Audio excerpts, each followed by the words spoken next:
Welcome back. The election is a week away, and we are shattering records when it comes to mail-in ballots and applications. Take a look at this number right now. Nearly 1.8 million people in Wisconsin have asked for an absentee ballot, and look at how many have been sent out. Nearly everyone who has asked for one got one. Here's the other interesting number where, again, we're breaking records when it comes to this.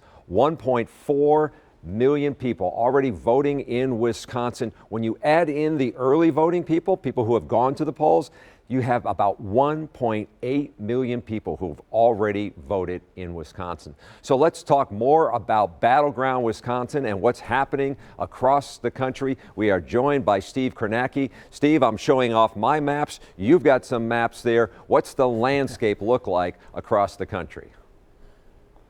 Yeah, a couple of things we could show you here. First of all, this is the national poll average, all the different polls of the whole country, not any one particular state. Here's Biden with an 8-point advantage right now, a week out against Donald Trump. Now, Donald Trump, of course, about a week out in 2016 was behind as well against Hillary Clinton. If you looked at the polls back then, although it was a little closer then, it was more like a 3 or 4 point race. Now it's 8. So Trump has some closing he needs to do in the final week. And certainly, if you just take a look here at our road to 270 map. This is how Donald Trump got elected in 2016. Remember, he got 306 electoral votes. If you start to look at the battleground states in this election, they are generally states that Trump won, where the polling now has him tied or behind in many cases. Florida, North Carolina, Pennsylvania, Ohio, Michigan, Wisconsin, certainly one of them. These are all states that Trump won.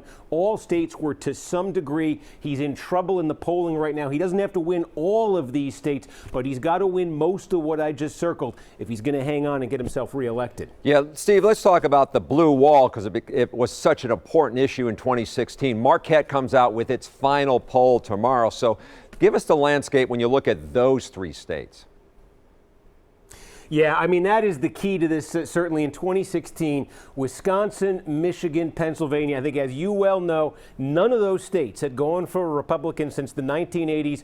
Donald Trump flipped them, and his margin of victory, less than a point, less than a point, less than a point. So really, this is Joe Biden's most direct path to 270. If you look at the 2016 result, if Biden can improve how Hillary Clinton did by 1 point in Wisconsin, by 1 point in Michigan, and by 1 point in Pennsylvania, if nothing else changes, that alone, swings that small in those 3 states, would put Biden over the top and would make him president. So Donald Trump's first order of business, when you look at all the challenges he faces on this map, he's got to find a way to win at least one of those 3 states. And if you look at the polling, interested to see Marquette Law there, but if you look at the polling in these 3 states, of all the battleground states around the country, these are the 3 where Biden polls the best right now and where Trump is facing the biggest hill to climb in the final week. Yeah, we'll obviously be watching what happens in Wisconsin, but those 3 states will be critical. Steve, we appreciate your time. Thank you very much.